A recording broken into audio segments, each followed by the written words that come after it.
Thousands of Venezuelans lined up to cross the Simón Bolívar Bridge into Colombia.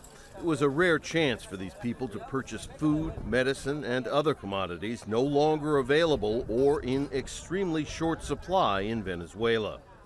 Only pedestrians were allowed to cross back and forth into Colombia. The government of President Nicolas Maduro has blocked large-scale food convoys.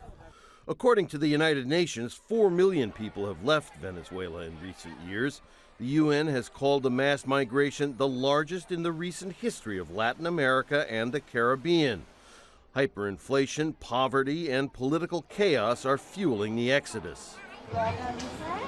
Actress and humanitarian activist Angelina Jolie, who is a special envoy for the UN refugee agency UNHCR, visited a camp for Venezuelan migrants in neighboring Colombia. She was greeted by children who spoke about the desperate conditions that forced their families to leave their country. We couldn't find food, and if we did, it was very expensive. The same for my medication. We couldn't find it, and if we did, it was triple or quadruple the price. Colombia has taken in the largest share of Venezuelan refugees, 1.3 million people. Jolie praised their strength and perseverance. The people who have had to go through displacement, I think, and go through it, like all of these young children and all of you, strongest people in the world.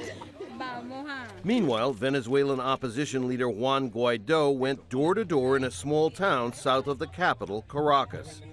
He greeted residents and met with local politicians who support his efforts to topple Maduro. Guaido said mediation efforts, sponsored by Norway, have stalled over Maduro's refusal to allow new presidential elections.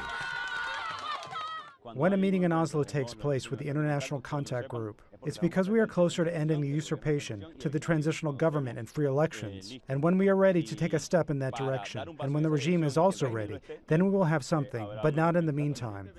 The bridge opening relieves some of the pressure on at least a small number of Venezuelans. Millions more, inside and outside Venezuela, continue to suffer, their futures undetermined. Rob Reynolds, Al Jazeera.